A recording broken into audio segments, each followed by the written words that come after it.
গভীর নিম্নচাপের প্রভাবে ভারী বৃষ্টি ও অমাবস্যার জোয়ারে উপকূলীয় জেলা বরগুনার পাথরঘাটার নিম্নাঞ্চল প্লাবিত হয়েছে। পানির তোড়ে জেলার অনেক স্থানে ক্ষতিগ্রস্ত হয়েছে পানি উন্নয়ন বোর্ডের বেড়িবাঁধ।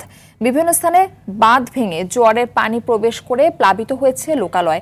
গেল শনিবার পাথরঘাট উপজেলার নাচনাপাড়া ও কাঁঠালতলী ইউনিয়নের সংযোগ সড়কটির ৭০ মিটার জায়গা হলতা নদীর পানির তোড়ে ভেঙে যায়। ফলে দুই ইউনিয়নের মানুষের চলাচল বন্ধ হয়ে যায়। প্লাবিত হয় কয়েকটি গ্রাম। এই দুই ইউনিয়নের জনগণের চলাচলে ভোগান্তি নিরসনের উদ্যোগ নেন নৌবাহিনীর সদস্যরা।